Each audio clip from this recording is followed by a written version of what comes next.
Think back to the last time somebody wronged us. How long did we hold on to it? How did it affect other aspects of our life? And how did it change our relationships with the others involved? Chances are, regardless of how trivial the situation may have been in the grand scheme of things, it still affected us in a negative way. Now, let's think about the life of Pramukh Swami Maharaj. We see that he was constantly at peace, but that wasn't because he didn't face any obstacles. In fact, Swami Shri encountered more than his fair share of obstacles and insults and injustices. But amidst all of this, Swami Shri maintained Ajat Shatruta, the quality of forgiving and forgetting, and not seeing anyone as an enemy. And it was that quality that allowed Swami Shri to experience constant bliss and contentment. To shed light on this quality of Swami Shri, let's invite Pujya Shwet Muni Swami. Pujya Shwet Muni Swami received Diksha in 1997. Afterwards, he continued his studies in Sanskrit in Saranpur. He is well known for his artistic and musical talents. He was originally a Yuak Sanyuk Sant, and since 2014, he has been doing seva as the Kothari Sant in the southwest region. December 14, 2013 south આફ્રિકાની અંદર એક બહુ જ મોટા ફ્યુનરલનું આયોજન થયું હતું. Funeral હતું નેલ્સન મંડેલાનું. દુનિયાના કોઈ પણ દેશને ઓફિશિયલી ઇન્વિટેશન નહોતું આપ્યું, તો પણ 90 જેટલા દેશોના પ્રેસિડેન્ટ અને પ્રાઇમ મિનિસ્ટર ત્યાં ઉપસ્થિત હતા. બીજા 90 જેટલા દેશોના એક્સ પ્રેસિડેન્ટ અને prime minister like Clinton, Bush એ બધા પણ ઉપસ્થિત હતા. સાથે સાથે દુનિયાની 100 સંસ્થાઓ, આંતરરાષ્ટ્રીય સંસ્થાઓ, યુએન, વર્લ્ડ બેંક, તેના પણ પ્રતિનિધિઓ ઉપસ્થિત હતા. મોટા મોટા રાજા મહારાજાઓ, મુસ્લિમ દેશોના પણ અગ્રણીઓ ત્યાં ઉપસ્થિત હતા. મોટા મોટા સેલિબ્રિટીઝ પણ ઉપસ્થિત હતા. તેવી કઈ ઘટના અથવા તો નેલ્સન મંડેલાનું એવું કયું કાર્ય એવું હતું કે જેમને શ્રદ્ધાંજલિ આપવા માટે સમગ્ર વિશ્વમાંથી દરેક વ્યક્તિના અંતરમાં આવી ભાવના ઉત્પન્ન થતી હતી. આમ નેલ્સન મંડેલાનું હિસ્ટ્રી જોઈએ તો એકદમ ટ્રાઇબલ વિસ્તારની અંદર બાળપણ તેઓનું વીત્યું હતું. યુવાન અવસ્થાની અંદર પણ ભાગતા દોડતા ફરવું પડ્યું હતું. કોઈ એવો અભ્યાસ પણ એવો નહોતો અને સમાજની અંદર, દુનિયાની અંદર કંઈ બહુ મોટું પ્રદાન એવું કરી દીધું હોય એવું પણ નહોતું. છતાં પણ મંડેલાની અંદર એવું શું હતું કે દુનિયા તેઓને શ્રદ્ધાંજલિ આપવા માટે થનગનતી હતી.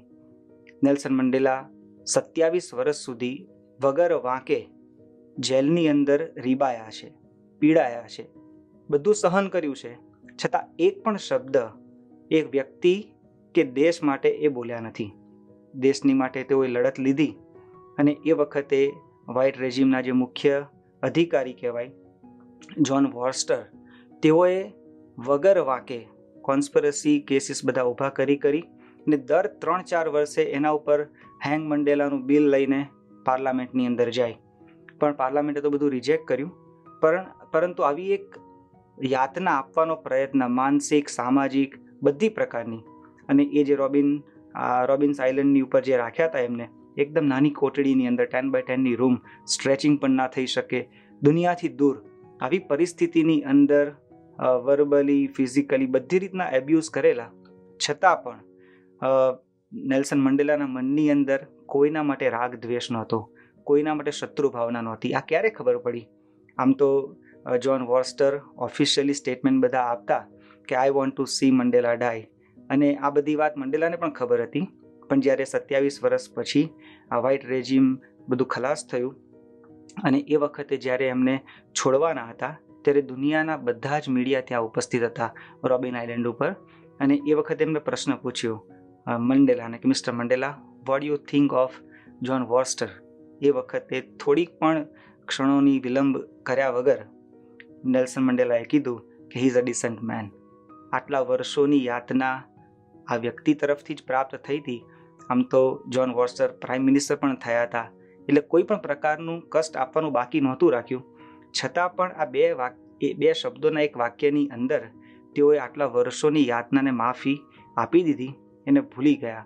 અને તેઓને સ્વતંત્ર દેશ થયા પછી પણ પોતાની સાથે ઓફર પણ કરી હતી કે આ પણ અમને મદદ કરો દેશ ચલાવવાની અંદર.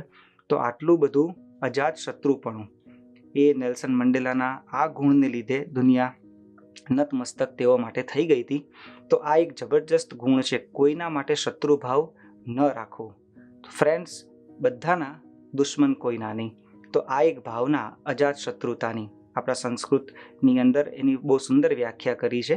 સામાસિક શબ્દ છે અજાત શત્રુહુ, એ નય બહુવ્રીહી સમાસ છે. ન જાતઃ શત્રુહુ યસ્ય સહ, કે જે પુરુષનો કોઈ શત્રુ હજુ જન્મ્યો જ નથી, એટલે કે આ person whose enemy not born, એનો કોઈ દુશ્મન જ હજુ જન્મ્યો નથી, એટલે કે એના માટે કોઈ દુશ્મન નથી, બધા જ એના મિત્ર છે. આપણા માટે પ્રશ્ન ક્યારે થાય છે કે આપણો દુશ્મન કેમ થાય છે કોઈ વ્યક્તિ? તો એના માટે 3 મુદ્દા બહુ અગત્યના છે.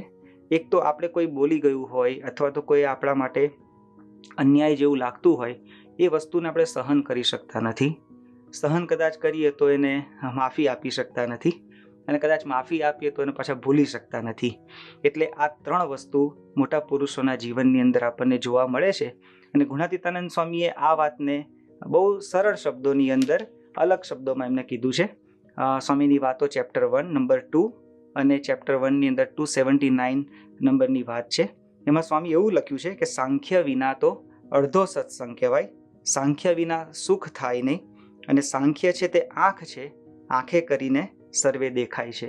સ્વામી આને સાંખ્ય તરીકે, કે બધું ભૂલી જવાનું, જે પણ કદાચ આપણને લાગતું હોય કે મને અન્યાય થયો છે, કે મારી સાથે આવી રીતના સારું વર્તન નથી થયું, અથવા કોઈ આવી રીતના ખોટું મારા માટે બોલ્યા છે, સ્વામી કે બધું સાંખ્ય કરવું, બધું ભૂલવાનું છે.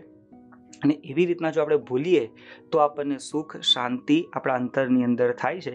તો વ્યક્તિગત જીવનમાં, કૌટુંબિક જીવનમાં, કે પૂરા વિશ્વની અંદર, સમાજ જીવનની અંદર આ એક અક્ષીર ઇલાજ ગુણાતીતાનંદ સ્વામી અને ગુણાતીત સત્પુરુષોએ આપણને આ આપેલો છે, કે આવું કશું પણ થાય તો એને ભૂલી જવું, માફી આપવી અને સહન કરવું. પ્રમુખ સ્વામી મહારાજનો શતાબ્દી ઉત્સવ અત્યારે આપણે ઉજવી રહ્યા છીએ. તો પરમ પૂજ્ય પ્રમુખ સ્વામી મહારાજના જીવનની અંદર આ અજાત શત્રુતાનો જે ગુણ છે એ જબરજસ્ત છે. સ્વામીને અંતરની અંદર કોઈનું અહિત થાય એવો વિચાર સુદ્ધા આવ્યો નથી. એમના માટે ગમે તેટલું કોઈ બોલ્યા હોય, અરે મારી નાખવાના પ્રયત્ન કર્યા હોય, તેમ છતાં પણ એમના માટે એમના અંતરની અંદર ક્યારેય ભાવ ફેર થયો નથી. આ તો બહુ એક્સ્ટ્રીમ લેવલની અજાત શત્રુતા છે. પણ આપણો ગોલ હંમેશા હાઈ રાખીએ તો થોડાક આપણે નજીક પહોંચી શકીએ. આપણા વ્યક્તિગત જીવનની અંદર પણ ઘણીવાર આવું થાય છે. પરમ પૂજ્ય મહંત સ્વામી મહારાજ એક સુંદર વાત સમજાવે છે. આપણા મનની અંદર આ માફી કેમ નથી આપી શકતા, ભૂલી કેમ શકતા નથી? કારણ કે આપણો ઈગો વચ્ચે આવે છે કે હું કેમ માફ કરું, હું કેમ અન્યાય સહન કરું. પણ મહંત સ્વામી મહારાજ અને પ્રમુખ સ્વામી મહારાજ સમજાવે છે કે જો આપણે મૂકી દઈશું, આપણે સહન કરીશું, તો આપણને સુખ અને શાંતિ એ આપણા અંતરની અંદર રહેશે. મહંત સ્વામી મહારાજ આ એક પ્રસંગની વાત ઘણી વાર કરે છે કે 2 ભાઈઓની વચ્ચે પૈસાની લેવડ દેવડમાં અણબનાવ બન્યો હતો, અને એની અંદર એક ભાઈને, જેને પૈસા એકચ્યુઅલી આપ્યા હતા, એને પગની અંદર દુખાવો નીની અંદર ચાલુ થયો. ડૉક્ટર પાસે બધું ચેક કરાયું, એક્સરે MRI બધું કરાયું, બધા રિપોર્ટ નોર્મલ હતા, ફિઝિકલી કોઈ પ્રશ્ન નહોતો, છતાં પણ કોઈ દવાથી દુખાવો મળતો નહોતો. એટલે તેઓએ, ડૉક્ટરે સજેશન કર્યું કે તમે મનોચિકિત્સક પાસે જાઓ અને એને મળો. એટલે મનોચિકિત્સકે પણ કીધું કે તમારે કોઈની સાથે અણબનાવ બન્યો છે? એમને કીધું કે વર્ષો પહેલાં મારા ભાઈ સાથે આવું થયું હતું, પણ પછી તો બહુ ટાઈમ થઈ ગયો છે, પણ એને મારી સાથે અન્યાય કર્યો છે. એટલે મનોચિકિત્સકના મનમાં થયું કે આની લીધે આ પ્રશ્ન હોય. એટલે એમને કીધું કે તમે તમારા ભાઈની માફી માગો. એટલે પહેલાં તો બહુ જ ગુસ્સાની અંદર આવી ગયા દર્દી. એમને કીધું કે એકચ્યુઅલી અન્યાય એને કર્યો છે, મેં એને પૈસા આપ્યા છે અને મને પાછા નથી આપ્યા, અને તમે મને કહો છો કે હું એની માફી માગું? આ ઈગો એને લીધે માફી માગી ના શક્યા. પાછા વીક પછી આવ્યા, અત્યંત દુખાવો વધી ગયો હતો. ડૉક્ટરે ફરી એ જ કીધું કે આ જ દવા છે. એને કીધું કે અમારી સાથે અન્યાય થાય છે. ડૉક્ટરે કીધું કે તમારે ન્યાય જોઈતો હોય તો તમે વકીલ પાસે જાઓ, તમારે જો ટ્રીટમેન્ટ કરવી હોય તો હું કહું છું એ પ્રમાણે કરો. દુખાવો એટલો બધો અસહ્ય હતો એટલે પેલા ભાઈએ એના ભાઈને માફી માંગી ને કીધું કે મારી ભૂલ થઈ ગઈ, મેં તને આપ્યા નથી. પેલા ભાઈને પણ અંતરદ્રષ્ટિ થઈ.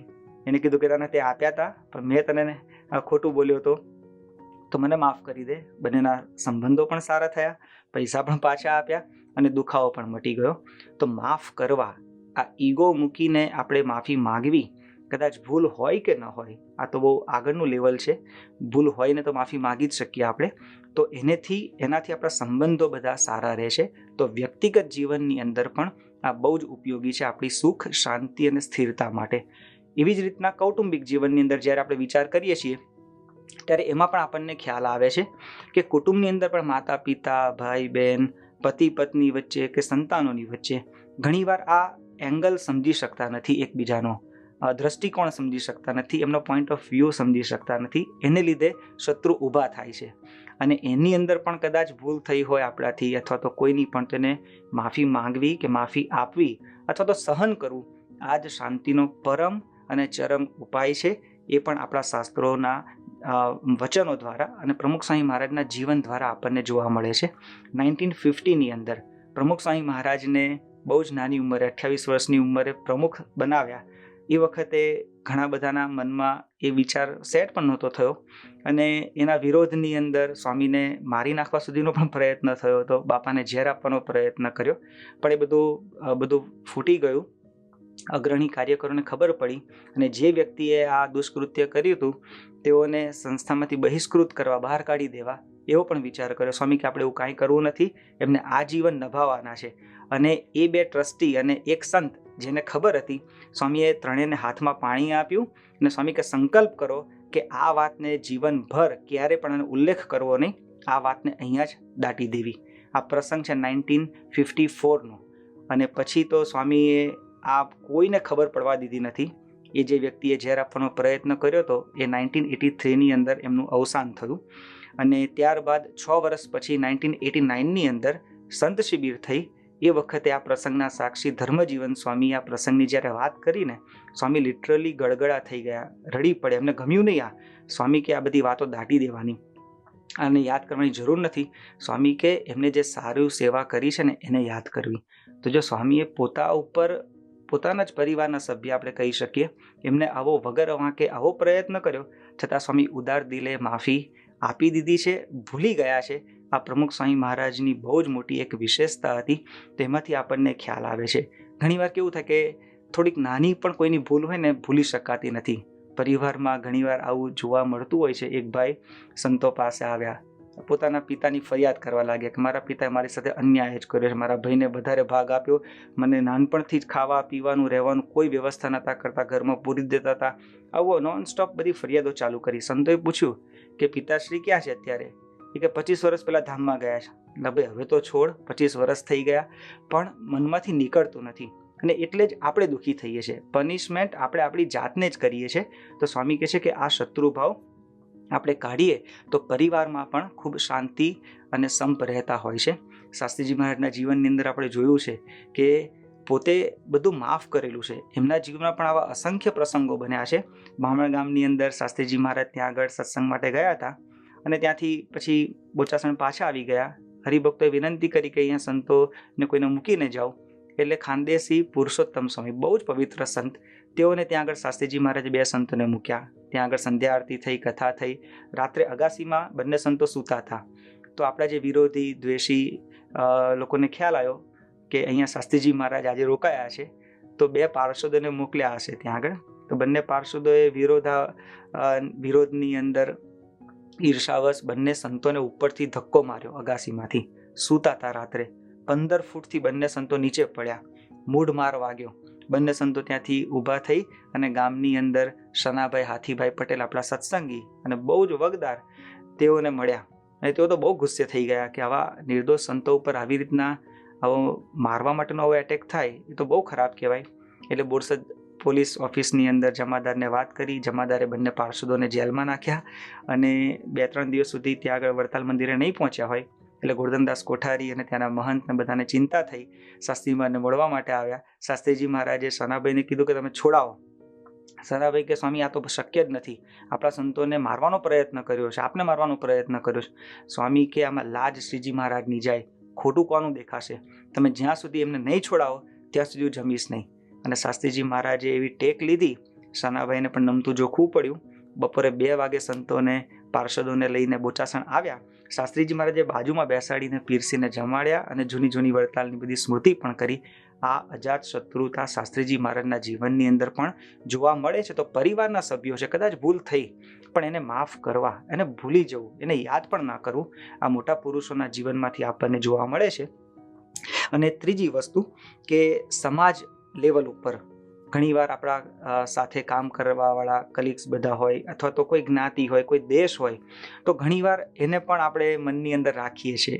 કોઈ વ્યક્તિ સાથે ન બન્યું હોય તો એને દાઢમાં રાખીએ. ઘણીવાર તો આખા મંડળને દાઢમાં રાખતા હોય છે. ઘણાની દાઢ બહુ મોટી હોય છે. ઘણા આખા ટાઉન, આખા દેશને દાઢમાં રાખે. આપણે વ્યક્તિગત ન ફાવતું હોય ને તો આખું મંડળ ખોટું થઈ જાય. આપણને કોઈની એકની સાથે પ્રશ્ન થયો હોય તો આખો સત્સંગ આપણને ખારો લાગવા લાગે. તો એ આપણી ભૂલ છે, પણ એને ભૂલી જવું, એને માફ કરવા, એ આપણને સત્પુરુષોના જીવન આપણને શીખવાડે છે. પ્રમુખ સ્વામી મહારાજના જીવનમાંથી 1-2 પ્રસંગો આપણે જોઈએ કે અક્ષરધામ ઉપર આતંકવાદનો હુમલો થયો. હવે 24મી સપ્ટેમ્બર 2002 આપણો કોઈ વાંક ગુનો નહીં, સારી એક્ટિવિટી સંસ્થા દ્વારા બધી થાય છે, કોઈના માટે એવી એક્સ્ટ્રીમિસ્ટ વાતો પણ નથી, છતાં પણ આવો એટેક થયો.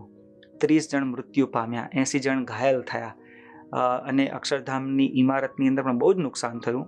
સ્વામીએ તો તરત ભગવાનને પ્રાર્થના કરી અને બધાનું સારું થાય, નુકસાન ઓછામાં ઓછું થાય એવી પ્રાર્થના ત્યાં સારંગપુરમાં કરી. સ્વામી ત્યાં આગળ પ્રાર્થના સભામાં પણ આ જ બધાને વિનંતી કરી કે આપણે શાંતિ રાખવાની છે, ભગવાનની ઈચ્છાથી જે થાય છે આપણા સારા માટે થાય છે. અને પછી પ્રસંગ તો પૂરો થયો. 2005માં સ્વામી દિલ્હીમાં હતા અને એ વખતે ગુણવંતભાઈ શાહ, બહુ જ સારા ગુજરાતી સાહિત્યના લેખક, તેઓ સ્વામીને મળવા માટે આવેલા. અને આ અક્ષરધામ એટેક જે થયો હતો ટેરરિસ્ટ, એના રેફરન્સમાં તેઓએ પ્રમુખ સ્વામી મહારાજને વાત કરી કે બાપા, આપની જે સ્થિત પ્રજ્ઞતા, આ સાચું હિન્દુત્વ છે, આ સાચી સહનશીલતા છે આપની. એના મને ખરેખર હૃદયથી આપની આ વાત સ્પર્શી ગઈ છે. અને જો એ વખતે આપ ખાલી થોડુંક બોલ્યા હોત ને કે આ તો હદ થઈ ગઈ, તો સ્વામી એ વખતે ગુજરાતનું આખું વાતાવરણ જુદું હોત. કારણ કે ગોધરા કાંડનું આખું થયું હતું આગળ, એ વાત ચાલતી હતી. એમાં બ્રહ્મવિહારી સ્વામીએ કીધું કે એ વખતના ડીજી તેઓએ પણ આવો જ ઉલ્લેખ કર્યો હતો કે સ્વામી બોલ્યા તો નહીં, પણ કદાચ તેઓની આંખની અંદર જો જળજળી આવી ગયા હોત ને, સ્વામી થોડાક ઇમોશનલ થયા હોત, તો પણ આખું પરિણામ ગુજરાતનું જુદું હોત. પણ સ્વામીશ્રીએ આ સમત્વ રાખી, એમના મનની અંદર કોઈના માટે રાગદ્વેષ નથી. તો ફિઝિકલ એક્ટિવિટી અથવા તો રિફ્લેક્શન ક્યાંથી આવવાનું છે? આવું પવિત્ર અંતઃકરણ જેમનું છે, એ આપણા ગુરુ છે. તેઓની શતાબ્દી વર્ષનો ઉત્સવ અત્યારે આપણે ઉજવી રહ્યા છે. તો તેઓના જીવનમાંથી આ એક પ્રેરણા ખરેખર આપણે લઈ અને કૌટુંબિક જીવન હોય, સામાજિક જીવન હોય કે વ્યક્તિગત જીવન, એની અંદર આપણે આ ગુણ કેળવી શકીએ. અને છેલ્લું એ વાત આપણે કરીએ કે 2001ની અંદર ભુજની અંદર ભૂકંપ થયો હતો. એમાં સંસ્થાએ બહુ જ બધું કાર્ય કર્યું હતું. પ્રમુખ સ્વામી મહારાજે પણ બહુ જ ઇન્ટરેસ્ટ રાખી અને બધી જ સેવાઓ ડે 1થી આપણે ત્યાં રસોડા ચાલુ કરી નાખ્યા. પછી ત્યાંથી લઈને બધી સામગ્રી બધી પહોંચાડવાની, આજુબાજુ કીટ બનાવીને. અને સ્વામી તો એમાં કેટલું બધું ધ્યાન રાખતા હતા. કાંસકો મુકાવે, નેલ કટર મુકાવે, એમના પરમેનન્ટ હાઉસીસ બનતા હતા. તો સ્વામી કે ઓટલો કરવો, એ લોકોને સાંજે જમ્યા પછી ઓટલા પર બેસવાની ટેવ હોય, તો એક્સ્ટ્રા ખર્ચા થતા હતા. તેમ છતાં પણ સ્વામી બધી લાગણી સમજીને આટલું સારું કાર્ય કર્યું હતું. છતાં પણ એ વખતની પરિસ્થિતિમાં કેવું થયું કે એક ઇન્ટરનેશનલ બહુ જ મોટી સંસ્થા મેડિકલી હેલ્પ કરવા માટે ત્યાં આગળ આવી હતી. તેઓના ડૉક્ટર્સ અને કાર્યકરો આપણે ત્યાં 3 ટાઈમ જમતા હતા. અને એ વખતે આપણા સંતોને આ સેવાની અંદર જ એક્સિડન્ટ થયો ટ્રકની અંદર. અને એક સંત બહુ જ ખરાબ રીતના લાઈફ એન્ડ ડેથ સિચ્યુએશનની અંદર હતા. તો આપણે આ જે ઇન્ટરનેશનલ મેડિકલ કેમ્પ હતો ત્યાં આગળ ગયા અને કીધું કે ફર્સ્ટ એડની ટ્રીટમેન્ટ થોડીક આપો તો આમાં કંઈક બચી જાય. એ લોકોએ કીધું કે અમારા નિયમ પ્રમાણે ખાલી અર્થક્વેકની અંદર જેને વાગ્યું હોય કે થયું હોય ને એના માટે જ અમારી આ સુવિધા છે. પણ એમને ટ્રીટમેન્ટ ના આપી. પેલા સંત મૃત્યુ પામ્યા, ધામમાં ગયા. અને પૂજ્ય બ્રહ્મવિહારી સ્વામી બાપાને જ્યારે વાત કરતા ત્યારે એકદમ લાગણીશીલ થઈને એમને કીધું કે સ્વામી, હવે એ લોકો જમવા માટે આવે ને તો જમવાનું એ લોકોને આપવું જ નથી. બાપાની ભાવના જુઓ. સ્વામી કે આપણે ત્યાં સેવા માટે ગયા છે, માટે આપણે આવો વેરો આંતરો રાખવો નહીં.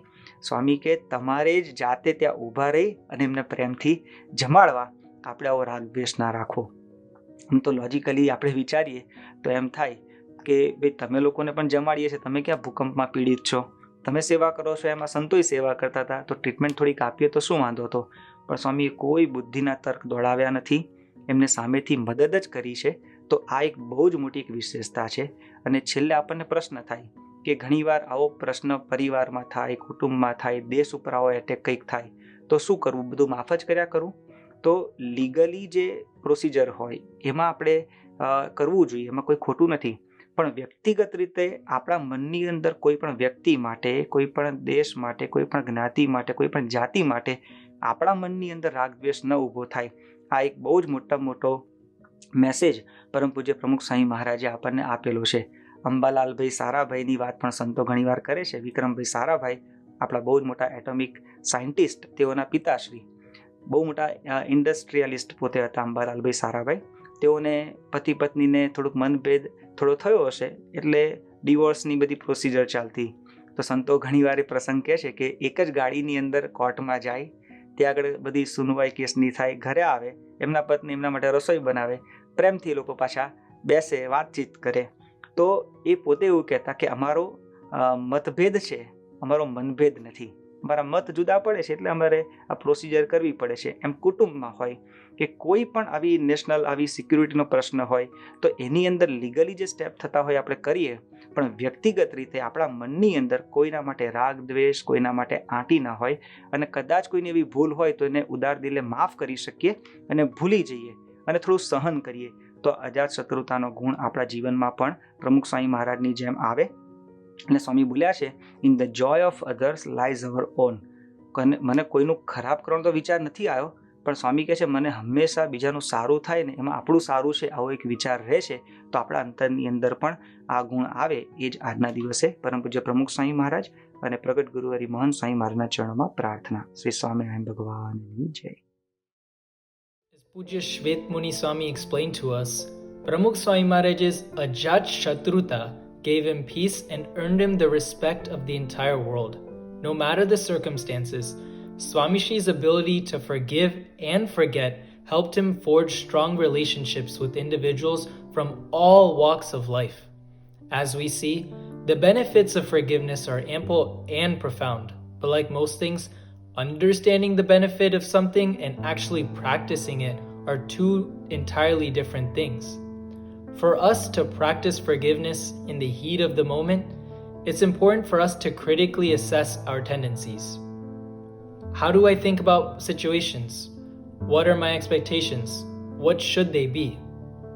It is only after we are able to think through these things that we can truly learn how to forgive. Let us now invite Pujya Sneh Muni Swami into our sabha to help us better understand these concepts. Imagine yourself as a police officer assigned to give out speeding tickets. You're standing on the side of the road, holding your ticket book, and your radar shows you everyone's speed. Suddenly, a car zips by, definitely over the speed limit. So you open your ticket book and write up a ticket, but the car is long gone. And you're left holding the ticket yourself. And then suddenly another car races by. You write them a ticket also. But once again, you're the one holding the ticket. Hours go by, and by sunset, you notice you've written many tickets that still need to be handed out. But you are the one holding all of them. You can see how this can seem frustrating. That's why, or this is what it's like when we make up rules in our head and then expect others to follow them. We each have such mental rules for how we think others should talk and walk, dress and dine, and even play and pray. Dr. Luskin calls them unenforceable rules. We think our rules are the correct ones, but no matter how good the rule, there's always a person around to break it. Neither the law, you or me, authority, no one can stop them. And when we see someone breaking our personal rules, we take it personally. We feel it's a personal attack, which results in us feeling hurt or even angry sometimes. So just like that officer writing tickets to speed demons, the more mental tickets we write out to other people, the more helpless and more hurt we'll feel. So, we need to calmly consider that other people act according to different rules. Otherwise, the rules we create in our head end up ruling over our feelings. So, only after we toss those mental tickets that we've written away do we feel free. Do we free ourselves from the control or from their control over our feelings? Now, how can we build up the bravery to toss away the mental tickets that we've written for other people? that have broken our unenforceable rules.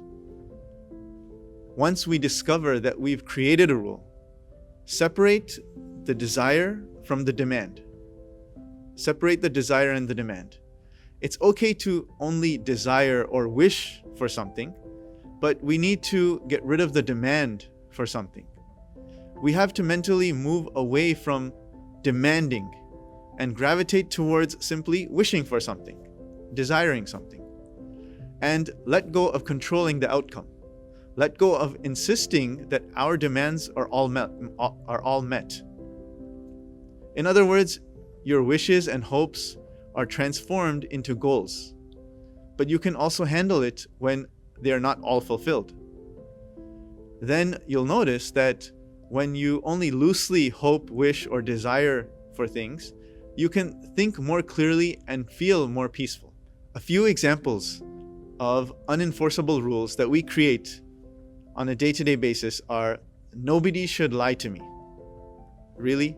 Is that even possible? Another rule that we create is my spouse or son or daughter has to do this in this way. Now, we should think, do we ourselves do according to their every demand? Another rule we create is life should be fair. Instead, we should learn to deal with life in life's terms. Another rule we create is people have to treat me with kindness and care for me the way I want. Well, good luck with that one. My life has to be easy.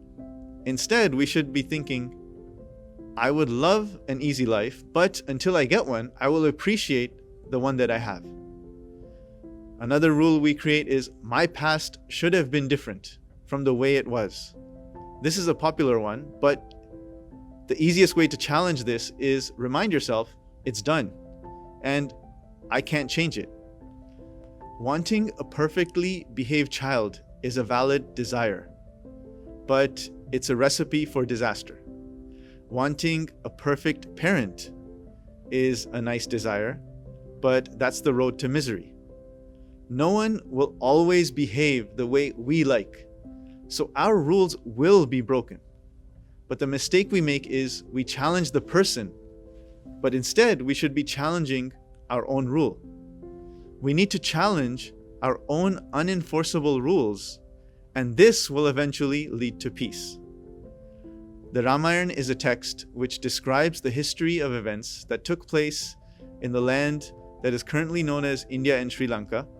It's one of the two main original history books of India, and the other one is the Mahabharata. The authors of the Ramayana are Valmiki Ji and Tulsidas, and regarding forgiveness, they narrate mistakes made by individuals that lead to events that offer profound insight.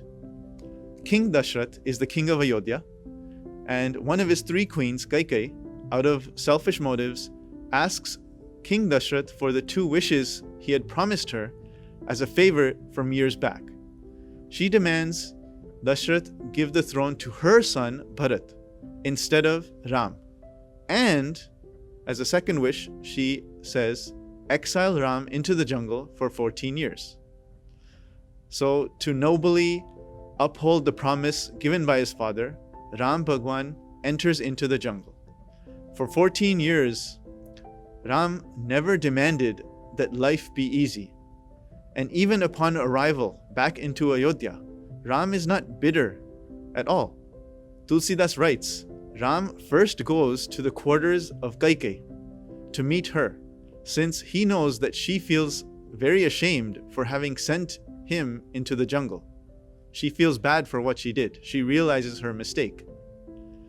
And Tulsidas writes, Prabhu jani Kaikeyi lajani prathama tasu gruha gaye bhavani tahi prabodhi bahu sukha dinha puni nija bhavan gagana hari kinha.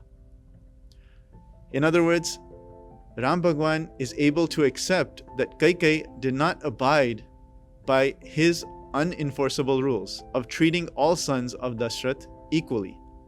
And actually, Ram sees that she acted out of her love for Bharat. And to her surprise, Ram tells her, Gnatam sarvam tava charanayor Mataresha Prasada. Translated, he says, going into the jungle by your blessings made me a stronger person, and I was able to learn so much about myself and all of my relations. Kaikeyi breaks the unenforceable rule of treating all 4 sons equally. By accepting her behavior, Ram succeeds in maintaining harmony within the entire family. So in the end, we need to learn to happily accept when people break our unenforceable rules, avoid the hazardous habit of holding a grudge, and practicing these baby steps of forgiveness will lead to harmony. Harmony in our home and harmony in our own heart. Because forgiving for good is for your own good.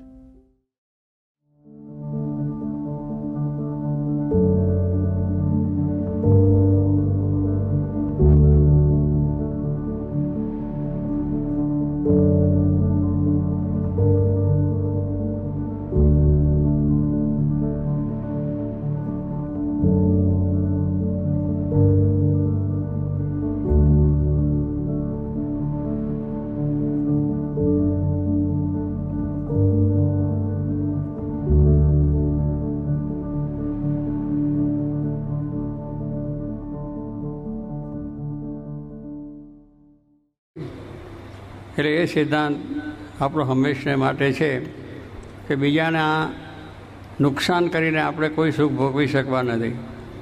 એટલે કહ્યું છે કે બીજાના સુખમાં આપણું સુખ, જો બધાને સુખ હશે તો આપણને સુખ મળવાનું છે, બધાને આનંદ હશે તો આપણો આનંદ રહેશે, બધા સુખી હશે તો આપણે સુખી હશે. એક જ માણસ સુખી હોય તો બધા દુઃખી હોય તો અશાંતિ થવાની છે. એટલે એવી એક ભાવના છે. અને આપણો હિન્દુ ધર્મનો એક સિદ્ધાંત છે કે દરેકની અંદર ભગવાન જોવાની દૃષ્ટિ રાખો. જીવ પ્રાણી માત્રની અંદર ભગવાન છે, અણુની અંદર ભગવાન છે, ઝાડ પાન પર્વતની અંદર છે, ને દરેક મનુષ્યોની અંદર, કોઈ પણ નાતના જાતના ધર્મના દેશ પ્રદેશ ગમે તેના માણસ હોય તો એ બધા એની અંદર ભગવાન રહ્યા છે. હવે જો એ જો આપણી દૃષ્ટિ થાય, એ જો આપણને આવું જ્ઞાન થાય તો દરેકના પ્રત્યે પ્રેમ જ થાય, કોઈની વિશે આપણને બીજો કોઈ ભાવ પણ ના થાય. કારણ ભગવાન દરેકમાં છે. એ જોવાની દૃષ્ટિ નથી એટલે આપણને આ દુઃખો બધા આવે છે, આવી મુશ્કેલીઓ આપણે ઊભી થાય છે. તો એ પણ એક આપણો મોટો સિદ્ધાંત છે કે દરેકને, જોગી મહારાજ કહેતા દરેકને કે દરેકમાં ભગવાન છે, માટે એમના સર્વનું કલ્યાણ થાય, ભગવાન ભજી લેવા. એટલે આવા મહાન પુરુષોના સિદ્ધાંતો છે. એ સિદ્ધાંતો આપણા જીવનમાં રાખીને આપણે આપણું જીવન જીવવાનું છે. તો આજે અહીંયા આગળ આ પ્રાર્થના અને શાંતિ, એટલે પ્રાર્થનાની અંદર જે મેં કહું ને તાકાત છે, જ અમારા જોગી મહારાજના પ્રાર્થનાઓમાં પણ અમને અનુભવ થયો છે, અને ગાંધીજીનો સિદ્ધાંત પણ આપણે જોયો એની અંદર છે. અને શાંતિ એ પણ આપણે બધાને પૈસાથી કે સત્તાઓથી કંઈ શાંતિ આવતી નથી. એક જાતને આપણા જીવન કાર્યની અંદર આવી બધી ઈચ્છાઓ આપણને રહે છે. પણ શાસ્ત્રો પુરાણો બધાને દરેક ધર્મોની અંદર આ વાત છે જ. એ ધર્મને આપણે બહુ સારી રીતે સમજી શકતા નથી, એટલે આપણે ભેદભાવ બધા થઈ જાય. આપણા ધર્મોને જો સારી રીતે સમજી શકીએ અને બીજાના ધર્મને પ્રત્યે પણ સારી રીતે સમજી શકીએ તો હવની રીતે હવનો ધર્મની રીતે પ્રાર્થના, ભોજન, ઉત્સવ, સમયા જે કંઈ કરી શકે, શાંતિથી પોતે રહી શકે અને બીજા પણ રહી શકે. તો એ જે સિદ્ધાંતો છે એને દરેકના જીવનમાં એ વસ્તુ દ્રઢ થાય, અને એ રીતનું જો જીવન જીવે તો ખૂબ ખૂબ શાંતિ થશે. તો આજે અહીંયા આ સભાની અંદર આપ સર્વ પધાર્યા તે ખૂબ આનંદ છે. ભગવાન સર્વને સદબુદ્ધિ આપે. આપણે બધાએ નાત જાતના ભેદ ભૂલવાના જ છે, અને નહીં મૂકો તો એ ભૂલવાનું તો છે જ. આ શરીર પડ્યા પછી કોઈ ક્યાં છે, એની નાતે નથી, જાત નથી, ગામ નથી, એનું કોઈ એ નથી. પણ એ વસ્તુને આપણે બરાબર દ્રઢતા થતી નથી, એટલે આપણા ભેદ થઈ જાય છે, અને એનાથી આપણે આ દુઃખ થાય છે. તો મહારાજને, ભગવાનને આપણને જે આદેશો આપ્યા છે એ આદેશોને આપણે એને આપણે દ્રઢ રાખીને, હમણાં ભજનમાં કહ્યું ભગવાન સર્વનું કલ્યાણ કરો. જીવ પ્રાણી માત્રની વાત કરી. કોઈને જીવ પ્રાણી માત્રની એટલે મનુષ્યનું તો છે જ, પણ દરેક મનુષ્યનું કલ્યાણ થાય, દરેક જીવો છે જે આ જીવો થાય છે. આપણે તો આ વૃક્ષોની અંદર પણ આપણે માનીએ છીએ કે એમાંય ભગવાનનો વાસ છે, કનેકરની અંદર. એટલે એમને કહ્યું જીવ પ્રાણી માત્રનું કલ્યાણ કરો, કોઈ દુઃખી ના થાય અને શાંતિથી પોતાનું જીવન જીવી શકે, પોતાનો વ્યવહાર કરી શકે, પોતાના આત્માનું કલ્યાણ કરી શકે, એવી ભાવના આપણા સર્વની અંદર થાય ને ભગવાન એવું શરણ આપે એ માટે પ્રાર્થના. As we learned today, our own ego often gets in our own way of forgiving and forgetting, and ultimately experiencing peace. By not forgiving and forgetting, we end up hurting ourselves, often more than the individual who we can't forgive or the situation we can't forget. So, let's strive to be different. Let's use a mirror, not to keep boosting our ego, but to self-reflect on how we can be better. Let us use the inevitable disagreements that we will have with others not to drive us apart, but to come together and communicate. And most importantly, even when we are wrong, let us use that not as an excuse to bring others down, but as an opportunity to bring out the best in ourselves and in those around us through Ajat Shatruta.